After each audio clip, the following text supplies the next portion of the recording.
There's a quote I like. It's "No excuses today, no regrets tomorrow." I like this one. It just says a lot. You gotta do what you gotta do, and then when it comes to fight, you don't have any regrets. One of them is teaching to get the positive of out of every situation. Why focus on negative? You'll just be depressed and sad and everything. So yeah, I get to see the positive in almost every situation.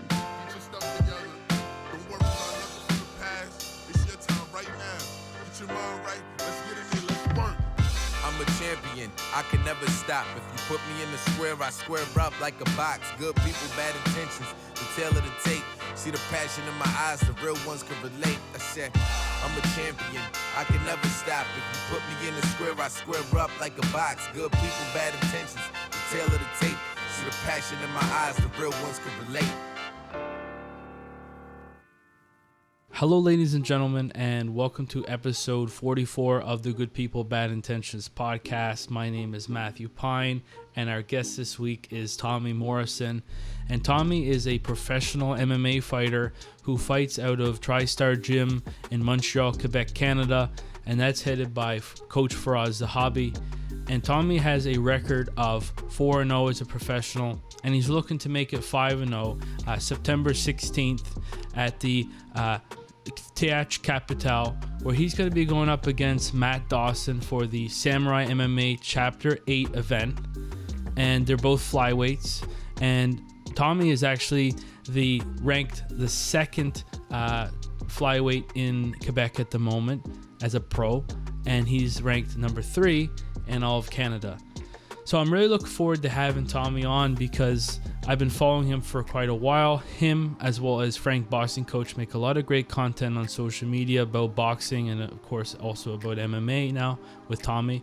And I've been following them for quite a while, and I would really love to hear more about the relationship that they both have, but also, of course, with having somebody like Coach Firas, one of the greatest minds of MMA, arguably, and from Canada. I'd really love to hear the story of Tommy and his MMA career so far. So without further ado, guys, here's Tommy. Hey, Tommy, welcome to Good People, Bad Intentions. How are you doing? I'm doing good, thank you. How are you? I'm doing well. How's your summer been? Summer's been pretty simple, training, and that's about it. I know we're going to be talking about an upcoming fight, but before we even start about it, are you a student at Concordia University? Yeah, I am in study computer engineering at Concordia University. When does your studies resume? Are you on the summer break, or? I am right now, but it resume next week, September 5. Okay, so you have an upcoming fight September 16th, so you're getting ready for school, you're getting ready for another pro fight. Let's talk about it for a little bit. You got a fight against Matt Dawson, and you're going to be fighting in, I believe, Saint Jean, Quebec City.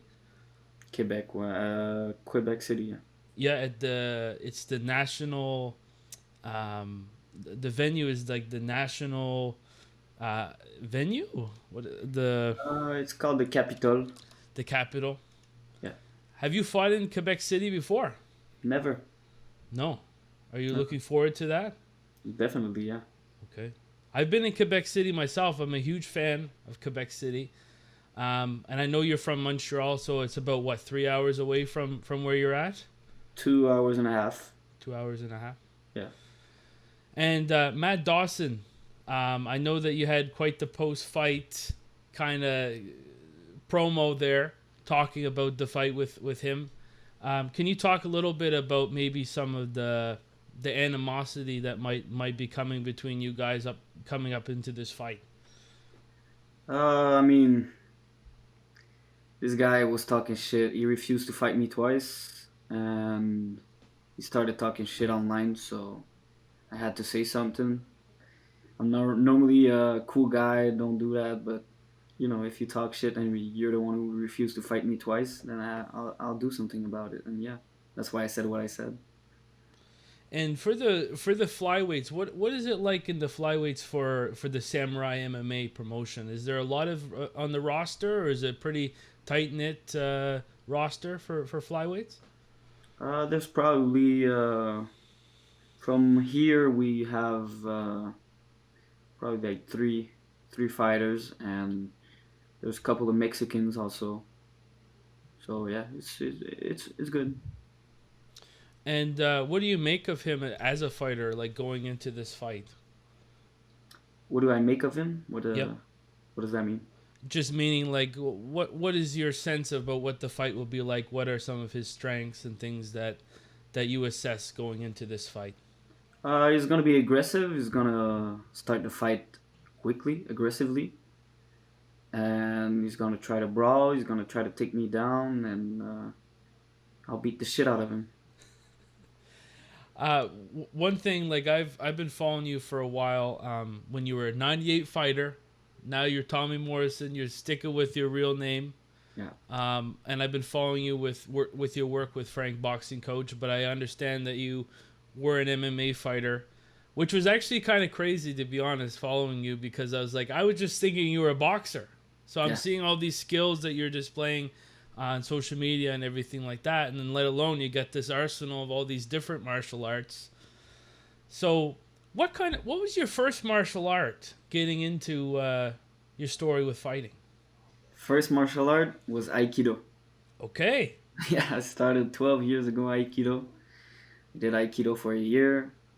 I added Judo. I did Judo for a couple of years. I reached blue belt. I was probably like 4 years. And yeah, on the third or fourth year after Aikido, I added up grappling. Later added up wrestling, boxing, kickboxing. Yeah, here I am. When you were at Tai Long, was that when you met Frank Boxing Coach and also your coach Krusak?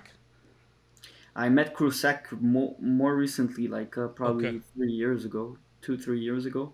Okay. But I met Frank 6 7 years ago at Tai Long, yeah, and I sticked Okay. with Frank until since then. Okay. Wow, that's quite the background to be going from Aikido, judo and a grappling to striking and Yeah. whatnot. Is there anything that you bring to your game from those early years of martial arts experience? The discipline probably. I built it up pretty early, and it stick to with me to this day. And yeah. If I'm understanding correctly, is Aikido about kind of maybe avoiding, the fights and getting out of certain positions and that sort of thing? Yeah, that's kind of what it is. It's to use the other one's strength against them. So yeah, it's mostly avoiding punches, escapes, and stuff like so. Were you a fan of Steven Seagal or any of I've the heard about famous? him. I've heard about him. Yeah. So I have to ask there, Tommy, because I'm just like looking into '98 fighter to your real name and whatnot, and your real name, Tommy Morrison. There's a boxer that's really well known with the same name. Growing up, were you able to make any connections with that at all, or? No, I mean, I know who he is. I watched some of his fights. I know he played in Rocky 5, and that's about it. Yeah, Okay, because I know your nickname is Rambo. yeah. So Here's his gun. what's the story with that? My father and my father's friends used to call me Rambo when I was like from 5 years old until later, because I was pretty crazy back then. I was before starting combat sport. I was pretty crazy. Getting into fights or anything like that, or? Yeah, mostly Yeah. fighting anybody, any weight class, and I was pretty small, and yeah. Yeah. Jeez. Well, it's a good thing you got an outlet now. I mean, I got to say, I'm really always impressed with everything that I've seen of you so far. I know talking with Frank and kind of having, like, I've talked to him quite a bit. I know he really values footwork, especially with boxing. And I think that's something that's really good for your game, because I've seen your in and out footwork. Not only are you able to avoid some punches, but it looks like you're also able to avoid some leg kicks in MMA. But I'm just curious, like, what aspects of boxing do you take into MMA because of the fact that there are different threats as well? The footwork is surely number one. Frank is really good on the footwork. He's been teaching me how to move around, how to control the center, how to put pressure and in and out. And I'd say the footwork is number one. And just power punches also, counter punches. Yeah. And do you, like, you have quite a few different coaches that I see that, you know, you go to the different martial arts, and obviously I know that your head coach now is Firas Zahabi, correct? At TriStar. So do you go and work on these martial arts separately and then bring them all together into MMA, or do you try to incorporate some martial arts together? I do everything separately, but sometimes, like, let's say when I grapple, sometimes I put my gloves on, and I always have the mentality MMA. So even in boxing, when grappling, I think about ground and pound, being on top, not being on my back, being lazy, like a lot of jiu-jitsu guys are. Honestly, yeah, it's not my style, but yeah, I always think about MMA. You talking about like the butt scooting and, you know, just that sort of thing? You're not a fan of it? No, I'm not a fan of it. I stopped jiu-jitsu competition because I hated leg locks, man. Is that like, is that still a component though of MMA that you have to be aware of? Is the leg lock game, or they're just always going for leg lock attacks and submission? Leg locks are not really popular in MMA, honestly. Mm-hmm. Like if you try a leg lock, you'd probably get ground and pound, and so I don't really believe in leg locks when it comes to MMA. But I've learned how to defend them and how to do them, but yeah, it's just not my best. So if I'm understanding correctly, with MMA, there's consequences for certain actions, and sports that don't have those consequences, they'll prioritize on things that might not be actually practical, like leg lock game. You're saying you're gonna get ground and pounded if you tried to go for it, likely. Yeah, if you try some submission, you can't do in MMA because you'll get punched in the face. So it doesn't always work, man. And every time you get punched in the face, I mean, they say your game or whatnot, it gets, you go from a black belt to a brown belt, and okay. Yeah, it lowers. So we're talking about Samurai MMA, and I know you fought on the promotion quite a few times now. What's it been like? What's it been like working with them? Amazing. I love Samurai MMA. They do amazing work. It's professional. They treat you well. And yeah, I can't say anything negative about it. You got the samurai tattoo now too on your arm, right? Which one? This? Is the one? I think it was. It's like a skull. Yeah. This one. Yeah. Any connection there, or we just you're living the samurai life? I thought about it, but I wanted a skull with a samurai hat. Yeah. And yeah, we could say there was a connection. I think Samurai is gonna be. I started there, and I'll be grateful for this all my life, for the opportunity they gave me. Because it was like I was following you, I was following Zacharie, Louiseau, and I see both of you. All of a sudden, all these tattoos start accumulating on the arms. I'm like, what's going on? These guys are. These guys are elevating their status. They're getting their tattoos and whatnot. I really like that. I think you got some really cool tattoos there. Thank you, man. What's it been like working with like Zacharie Louiseau and some of the boxers also that Frank works with, Johnny and. It's always good, man. These guys are really good. They elevate my game. They do only boxing, so they get better at boxing faster than me, of course, but. I like it. They teach me a lot, and I drill a lot with Zach, and I spar with Zach, and it's always good, man. I like them a lot. Was there ever a thought process where maybe boxing was something that you were going to pursue as well? Like, I know you've done some amateur fights, but you're a pro in MMA. Was this something that you had to consider, maybe fighting pro as a boxer? I know Frank wanted me to. Frank would have enjoyed me only do boxing, but I like MMA, man. I like to ground and pound. I like to take people down, smash them, and yeah, I like MMA better. I know Frank. He's got an MMA background. Have you ever been able to like make any connections? Because I know he does just boxing now, but have you been able to make any connections between the type of work you do with boxing and the MMA world with him in particular? Yeah, I think he's doing the connection, meaning he knows what it is, so he can teach me. Always thinking about the fact that I do MMA and not boxing, so that's why I really like Frank. He's smart. He thinks a lot and he's really good.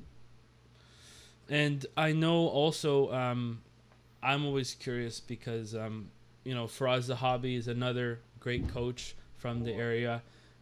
What's it been like working with him? Because I know a lot of people describe his mindset and his philosophy to be really a great one. What has it been like working with him as well?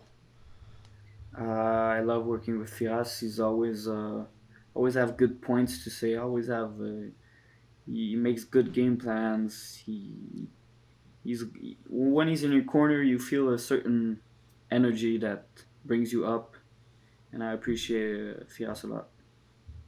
And you're at TriStar when you're with him. Um, Obviously, some of the greats, George St. Pierre being one of them. I know George is at a different point of his career now, where he's retired, and I think I've seen him working at other gyms as well. But what can you just kind of describe what the atmosphere is like in TriStar in 2023? Like, what is it like in this new era at TriStar? It's just a room full of killers. So you go there, you spar, and people respect each other. People teach each other. It's a good mentality. It's a big family, and yeah, I know. I've heard some stuff about TriStar that back in the days it used to be like more hard sparring and stuff like so, but today's not the case. The guys respect each other a lot, and yeah, it's amazing. It's a good team. And yeah, so I guess that's a good way to go into to wondering. There is a reputation in Montreal of it being kind of the fight capital of Canada, and there is a lot of hungry people who are trying to get on some of the national teams or in the pro sports. They're trying to do really well in boxing and in MMA. And you're from Montreal, correct? Mhm. Yeah. What has it been like in this atmosphere? Because I don't think a lot of people understand. See, I'm from Nova Scotia here, Hmm. and I've heard like when people from Nova Scotia go to Montreal, they're not used to just how hungry a lot of people are and wanting to do really well in the sport. So what is that like? Just going through that and everybody wanting to be the pinnacle of their sport in Canada. I think it's pretty good since my mentality is you're like the people you hang out with. So if everybody around you is hungry, you're gonna be hungry, and that's why TriStar is amazing. Everybody's hungry. Everybody wants to succeed, and we want to be successful and be the best. So yeah. What's the best food place around there? Because I know a lot of people like to talk about post-fight meals. What's the best place to go? I have a fried chicken place. It's called Dawa. Dawa. It's amazing, man. If you like fried chicken, that's the best place. Definitely, I'm going there after my fight for sure. Okay, okay. Um, so can we kind of talk a little bit about, what is some keys that you have for balancing the fact that you're a student, and I imagine in a fairly difficult program, and then also in a very difficult profession. Like, how do you balance all of that stuff? I take it's hard to balance, but it's you make a schedule. You got to be organized. You got to make your schedule and respect it. I only take three classes. I say only, but it's still a lot. But yeah, three classes instead of the regular schedule, which should be five. Uh, and that's about it, man. I study when I can. I train, but I prioritize training. And yeah. Did you, when you started studying computer engineering, was in the back of your mind still that you wanted to be a pro fighter, and that's probably like, is this just a way of you having a backup plan, or was this something that you want to do and pursue after your professional career, or simultaneously, or? I want to be a pro fighter more than anything. But you know, the sport is it's hard sport. Your career can end tomorrow, or anything can happen. So I need to have a degree and something for the after, because your career is not until 50 years old. It's you know, 30, 35, 40 max, and so yeah, I need to have a life afterwards. So computer engineering seems pretty good for it. Maybe you're going to be working on some of the boxing related or MMA related technologies in the It'd be future with amazing. some of the. It's crazy what's being made now and everything. Um, so, I guess what I wanted to ask is, your one thing that I really appreciate you beyond just your skill, and beyond just the fact that you're willing to talk to me and you're willing to give me time of your day to do media. I really appreciate that again. Uh, is your memes? You're a meme lord. You're great at the memes, and I think you got a really good taste for memes and a really good. Um, you make really good memes as well, and I know you've been posting some that've been doing really well recently with like Franco Pana and the whole body kick kind of thing. Where do you get these ideas? Where does it come from? Honestly, man, this idea came on right after training. We said we have to do a funny video, and Franco came up with the idea, or yeah, I'm not sure who came up, but I think Franco did, and I posted it, and it got 2.3 million views. I doubled my followers, and yeah, this video went crazy. And then you got the whole perfume thing where he's smelling the perfume and a kiss on the forehead. And I just love the play with everything and not taking it that serious, because it's a Yeah, very serious sport, as you know. So in some ways, is that how you kind of balance things, is having those funny moments, so that when you're in a room with killers, they're trying to beat each other up, you get those moments to relax a little bit. definitely. I think we have a really good chemistry where we train like savages, and we laugh, and we love each other, and it just makes it more fun. And you know, you go to training, you want to go to training, so that I think that's pretty cool. Yeah. Yeah, I really find it entertaining. I'm really happy for you and all the success that these types of videos have been made, because I think if anything, it resonates with a lot of people, and definitely resonates with me, and I find it hilarious. And Yeah. yeah, and I don't think a lot of people are at that level with their partners or their training partners, where they can just have fun and kind of just mess around and that sort of thing. Yeah, it's easy to have fun with Franco. He's pretty funny, man. Really funny.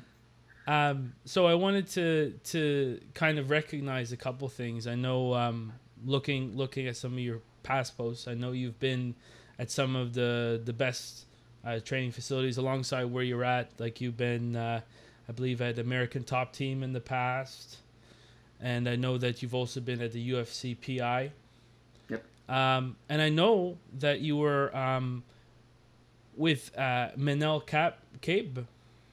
You were training with him, and he was supposed to be fighting against Kai Kara France, UFC 293, but guess he had a concussion, and now he's going Yeah. against Felipe dos Santos.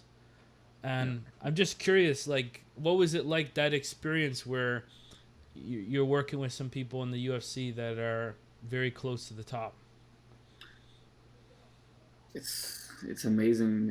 It's I'm grateful for it to be able to train with these guys, and for them to tell me I'm good, I'm doing good, and to keep working, and that I'm on the right path.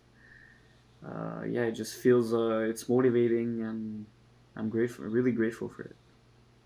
What were some of the without giving all the secret stuff for his fight, but what were some features about Manel that you were able to pick up on just training with him? This guy he has a crazy style. He can throw a punch from everywhere. He's dancing. It feels like he's dancing and beating the shit out of you at the same time. So, he's really pretty strong physically. So yeah, I think he's doing really well. And you know, I've seen that you've actually had some shout outs. You had Teofimo Lopez, Yeah, and you even had Brandon Moreno give you some shout outs ahead of the Diego Silva fight. yeah. So like, do you feel like all this is kind of coming together now that you're going to the PI? You're seeing all the fighters. Does it feel way more achievable if you wanted to go to the UFC in the future? Well, I'll be in the UFC in the future. I think it's achievable. It's really doable. I just gotta work. I just gotta get experience in, and that's what I'm doing. So I'll get there. You had a very busy schedule in MMA as a pro. I know that there was some cancellations that I don't believe were on your side, but tell me a little bit about that. Like, what is it like when you're fighting month to month and that sort of thing? Like, are you able to keep that type of schedule for a long period of time, or does it take a big toll out of you? I'm able to keep it. It takes most of my time. It's discipline. That's all I do, and I sacrifice a lot for the sport.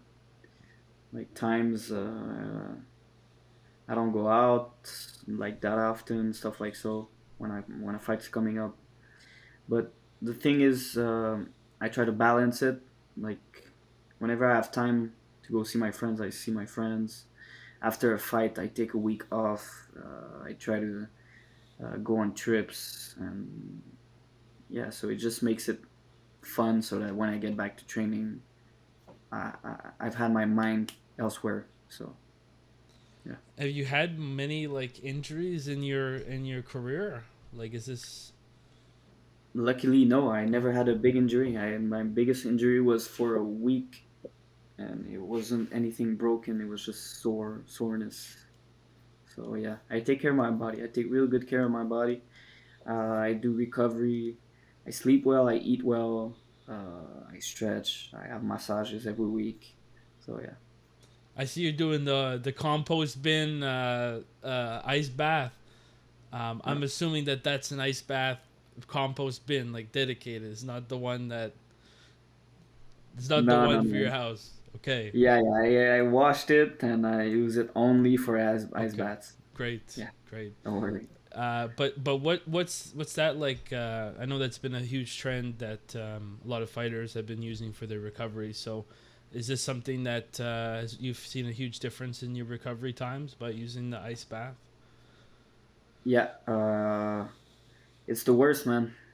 I hate it, but I love it. Both mentally and physically, it's amazing. Doing something you hate, but it's good for you. So you win. It's a win-win situation. So this is kind of a lighthearted question, but kind of what type of hobbies outside the sport do you have? Like, what are some things that you like to do if you're not studying for school and you're not trying to hurt people? None, man. None. I don't have much time, but because whenever I have time, I spend it with my family or my friends. So yeah, that's about it. I don't have any hobbies outside the sports and school. What's your friends and family think about what you do? They at first, to this day, my mother is scared about it, but she supports me. All my family supports me a lot. My friends are always at my fights since back in the days, since my amateur career. Everybody around me is really supportive, and I'm really grateful for that. I've always wondered this myself, but what's it like when you have tape of a fight and you go to your family and you get to show your family like, hey, in this situation I won or whatnot. Like, what is that like when you have those moments, those highlights that you can go to people and say, this is me, I'm a fighter. Like, what is that like? My family already knows I'm a fighter, Okay. so they all see my fights and everything. But I'm a pretty humble guy. I don't show much state to people like I meet in the not in the street, but like from friends to friends. Uh, Normally they find out I'm a fighter after meeting me. I don't tell them, or they found out looking at my ears. But yeah, I don't really talk about it, and yeah, I keep it to myself. And if they find out, they look at my Instagram and they can see a lot of tapes over there. Yeah, That's in many ways that's kind of being respectful to the traditional martial arts way, because I know like back in the day, like people that did martial arts, they didn't really like to tell a whole lot of people what they're doing, and then you get the opposite now where some people it's like they wear it like a coat wherever they go that they're a fighter. So that's cool that you have that kind of wolf in sheep's clothing kind of vibe about you. That's good to have. You get to have those normal interactions with people and them yeah, not treating you differently or whatnot. exactly. Um, what type of training music do you like to listen to? My demons, man. Your So demons. I don't listen to the music. You don't listen Don't to listen. music. Not when training, man. But when I'm on the road, I do listen. Like I'm always on the road because I always got to go train Yeah. 3 times a day. So I'm always in my car. But then I listen to music. But when training, I don't listen to music. Wow. Because I suppose that in many ways that simulates what a real fight is like, and the fact that you don't have that Yeah, to be behind you or when is that kind of what the reasoning behind that? You're not trying to get that false energy or whatnot from music. yeah. It is. And sometimes when I roll jujitsu, there's music sometimes, but not often. If there is, it's cool, but I don't even hear it. But yeah, Kind of impacts your movement a little bit when you're listening to music. You're kind of doing things and yeah. able to be timed. They're listening to a 50 Cent song, and all of a sudden you can see the guy's head moving. He's going to that song. It could be good, but it could be not good also. Yeah. Or tell me, what are some lessons? I know this is kind of a very loaded, difficult question, but I can even share with you something that Frank had shared with me that I really liked. But what are some kind of pieces of wisdom that kind of stick with you from any of your coaches or any of your training partners? Um, I'd say like there's a quote I like. It's no excuses today, no regrets tomorrow. So I like this one. It just says a lot. You got to do what you got to do, and then when it comes to fight, you don't have any regrets. You've done everything you have to do. You had to do. Also, Frank made me read some books. Me too. Yeah, some good books that teach me. Like one of them is teaching to get the positive of out of every situation. Like you have no choice but to. Like why focus on negative? You'll just be depressed and sad and everything. So yeah, I think that stick with me. I get to see the positive in almost every situation. So that's good. Because I wanted to share something that he brought up because I really liked it. But he was talking a little bit about this hypothetical scenario. Maybe he brought this up to you, so maybe I'm just repeating something. But for those listening, maybe they'll get something out of it. But he just talked about this scenario about I think it was for about feints, but it's the idea that you get this alien and he's evading the world or the Earth, and basically, the army decides to send a bunch of uh, helicopters to this alien, and they all get shot down.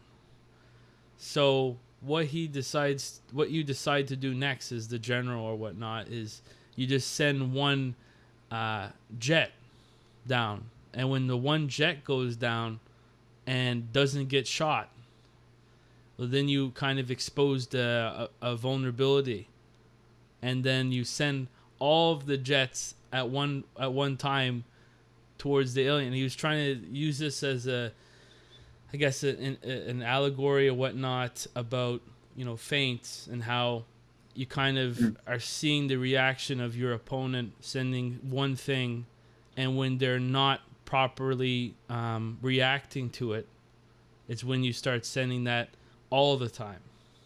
Yeah, Frank is pretty.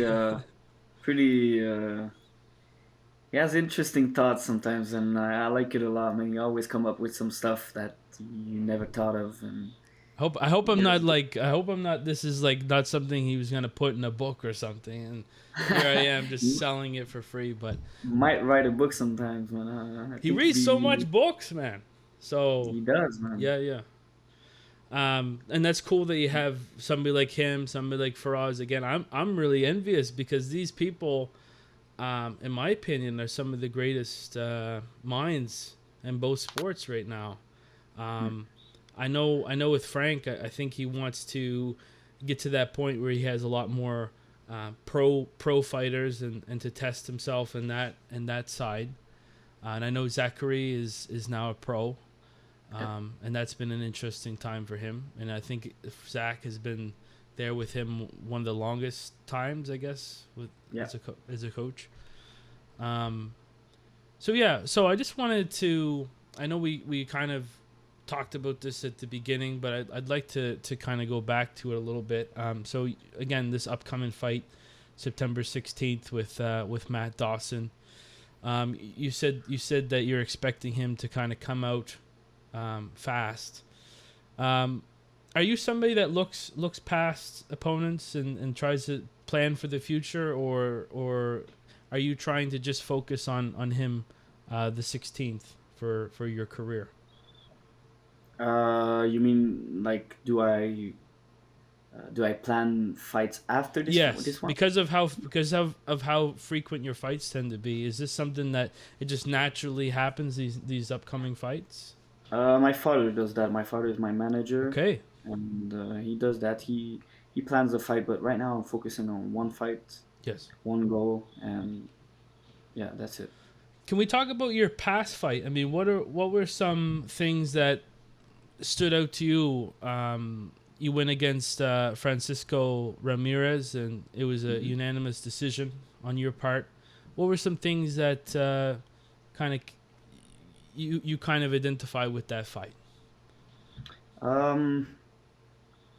I did really good. I didn't finish him, but it's not the end of the world. So I know I had put a lot of pressure on myself to finish this fight before then.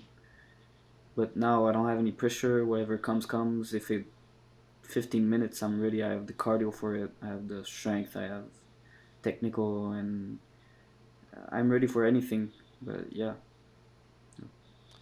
Do you feel like every fight, are you becoming more and more comfortable, or do you already feel comfortable in the cage?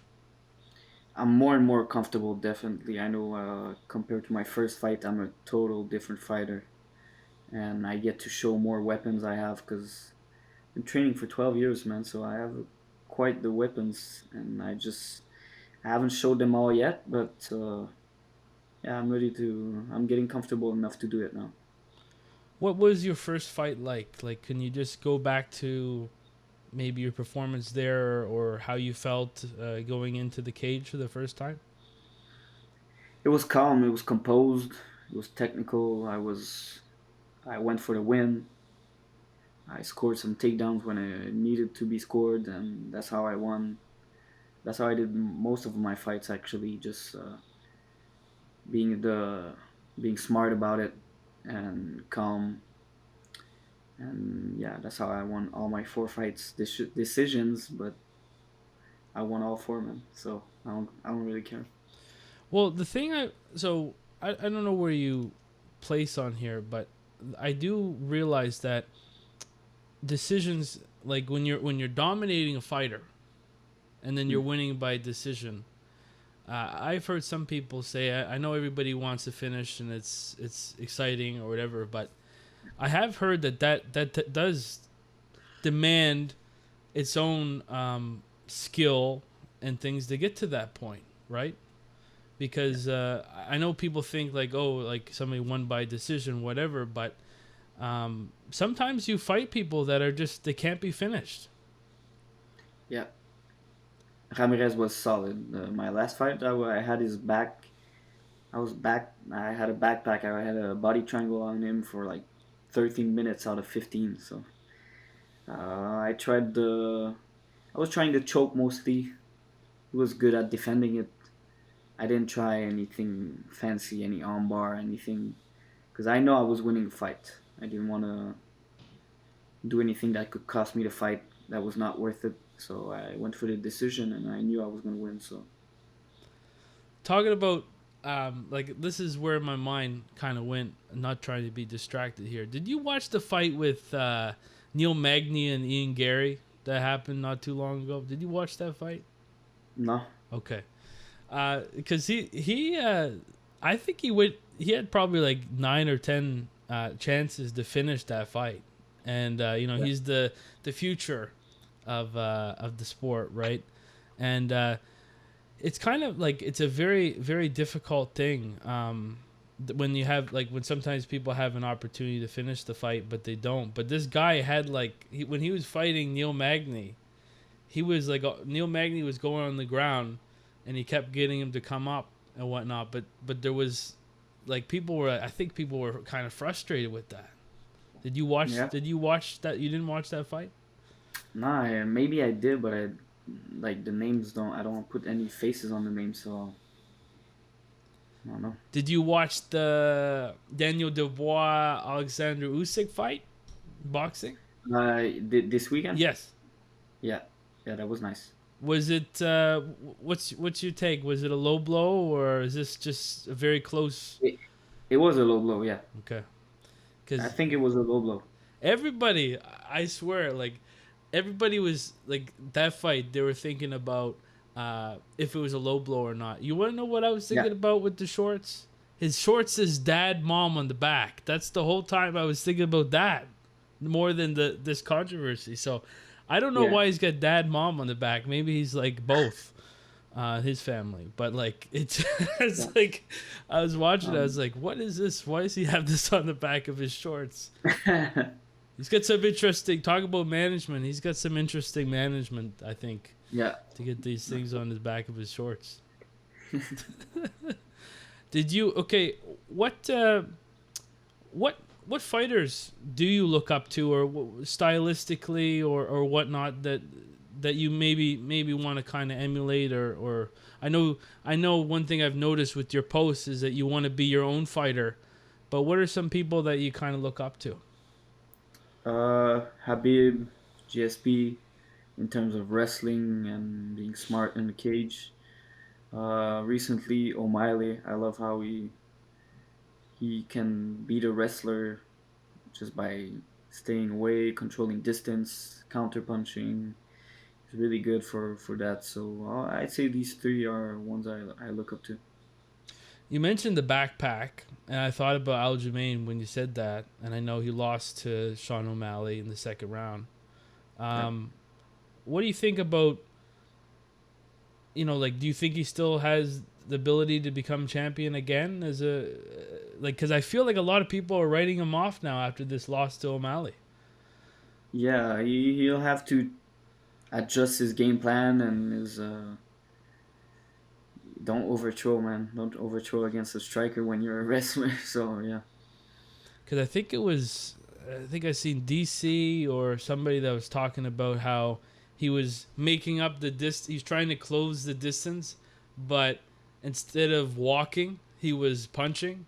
And like, I think, I don't know if you can maybe, if you're able to better explain that, but I guess he was trying to say that Aljo was really just overextending there, trying to cover distance with a punch and exposing himself that way. Is that kind of how you looked at it too? Yeah, that's what I saw. He went for a straight, and like he was gonna make a step, so he overthrow, and he saw the punch coming. He closed his eyes. He knew it was coming, man. It was too late. And how do you assess the counterpunching of O'Malley to somebody like McGregor? Because I know that a lot of people like to make parallels, and especially this was like the orthodox version of Aldo. What do you kind of assess his abilities to be like? I just it was pretty similar to McGregor with Aldo, and actually it's crazy how similar it was. Just a step back straight and knockout, and yeah, I think about doing that too, man. If he tries to wrestle me, I'll punch him for sure, man. Yeah, because I just love. I gotta say, I really love your style. I love how you're able to move in and out a lot. I know you've worked hard to get to that skill. You probably like doing that skill. Have you really had to develop your legs? Like is that a lot of? That must be a lot of work on your legs to be moving in and out like that all the time. Yeah, for sure. It's I got used to it, so that's good. But if when you start doing it, it's gonna be hard for sure. It's always bouncing around, always moving. You gotta work on it for it to be comfortable for you. And even in the fight, I feel like I could do it for 15 minutes with no worries, because I practiced it so much. So I know we're getting to the end of this podcast with you, Tommy, and I just wanted to give you kind of a platform. I know that anybody listening, I know that you've been looking for some sponsorships for your upcoming fight. What are some of the best ways that people can get a hold of you if they want to get you as a sponsor or sponsor you?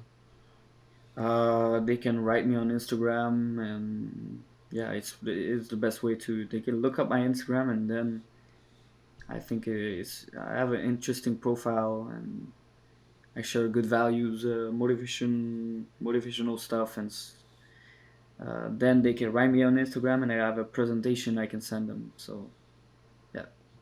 Perfect. And anything that I didn't cover that you any shout outs, anything like that?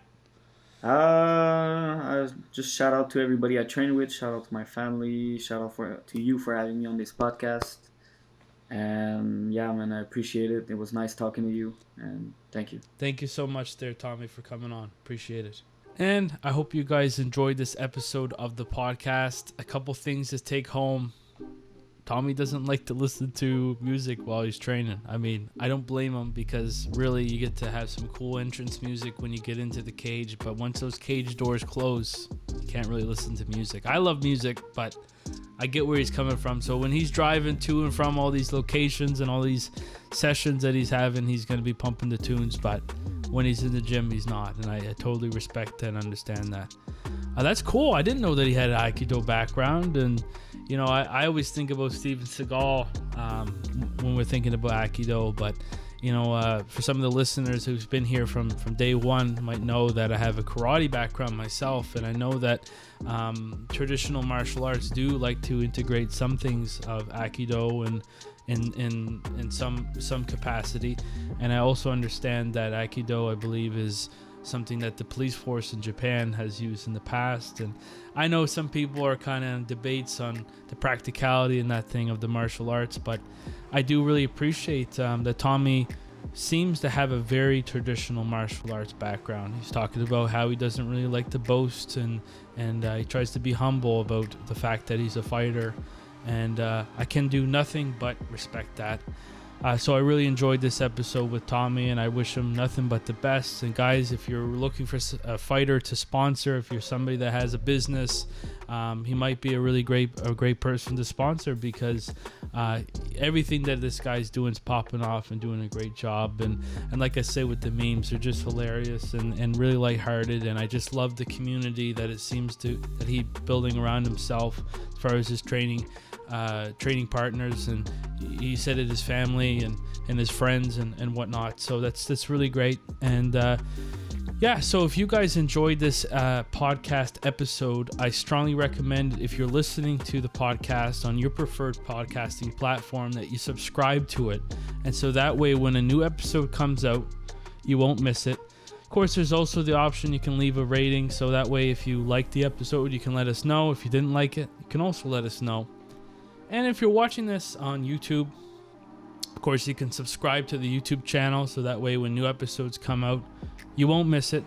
You can also leave a like, dislike. You can also comment. All these things, just let us know. Let me know what you guys think. And, if there's any improvements that you'd like to see, or anything that you're not seeing so far in the program, I love to hear that feedback. It's really great. And another thing that I'm looking at doing going forward is, when I have an episode, I'm going to try and make some clips and post those, because I know everybody can't really sit through 45 minutes to an hour of a podcast episode, especially with how things are right now and how busy people's lives are. I mean, school is going to be starting real soon for me, and that's going to be a challenge in and of itself, but I really want to stay committed to this, guys, and putting out the episodes and following fighters and their stories. So yeah, I guess that's it for me, guys. Whatever time you're listening to this, if you're doing your dishes, if you're walking your dog, I hope you're having a good day. If not, I hope this episode can maybe change that a little bit by getting some information, some knowledge passed down to you. And as always, guys, I hope you have a good rest of your day. Take care. Bye. Yo, the ring general, sweet science deep like a mineral. You can see the hunger in my interviews.